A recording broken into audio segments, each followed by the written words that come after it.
and go to one big party and have a great time. But right outside, where, just a few square miles of where the gala is happening, there is mass suffering, right? And what is interesting, what I've observed also is that, and I'm trying to channel this to the legacy of Morris Deeds, what I've observed also is that, you know, this is a city that loves to brag a lot. We brag a lot about the history of Detroit. We brag a lot about great minds that have really been leaders in the city. We always talk about, the legacy of Damon J. Keith, the senior judge in the U.S. Sixth Circuit Court of Appeals in Cincinnati, right? We talk about the great cases that Keith has been able to really preside over and handed down some very important decisions that have gone throughout history to become indelible, if you will, have a permanent impact in the nation. But Judge Keith is only one individual, right?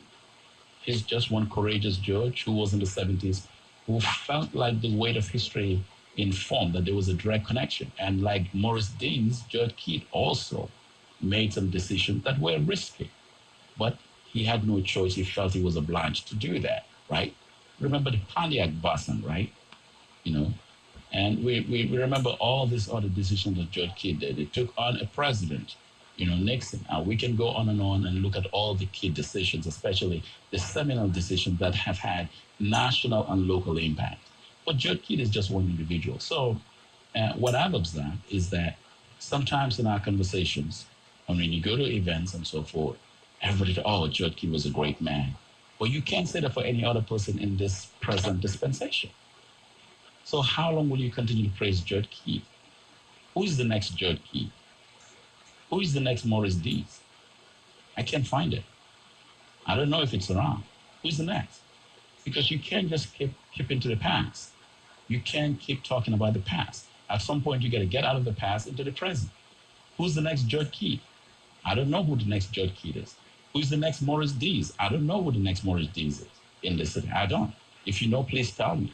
That's not to discount anybody else, but I think we have a tendency to engage in this glorification of the past, or some sort of a gloriana of the past to the detriment of the present, because we don't look at what is happening right now, So Judge Keith calls up, an event or puts an event or headlines an event. We all show up.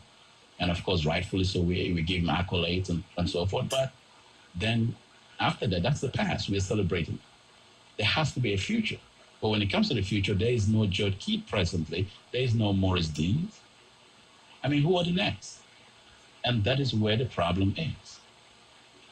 That is where the problem is. Look, good for you. Graduate from the best law schools, have the best, whatever you call yourself.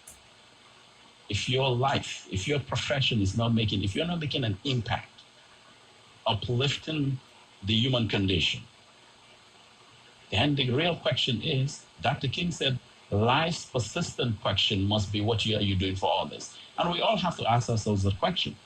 We all have professions. We have to ask ourselves the question that Dr. King talked about, life's persistent what? It's about asking, what are you doing for all this? And so, we celebrate the Judge Keith, we celebrate everybody else in the past, but when it comes to the future, there's really nobody to take the mantle of Judge Keith, and I get it. You go to all the galas and the parties you want, that's fine. Have a great time. But guess what? There's mass suffering around here, and no one is saying a word because no one has the courage to step up. Because people feel like they have a lot to lose when they come forward and speak. Well, Judge Keith had a lot to lose when he handed those decisions, But Judge Keith didn't care whether he was going to get an invitation to the next big party or the next big gala. He handed his decisions and his verdict anyway. He had a lot to lose. So what's your point about saying you have a lot to lose and so you can't go down the route of a Judge Keith? You can't use your profession when you have the resources, the intellectual prowess to go down the route of a Morris Deeds because you just want to keep quiet, stay where you have been doing, and just snake around like this. That's all you want to do, be comfortable. We'll be right back after the break.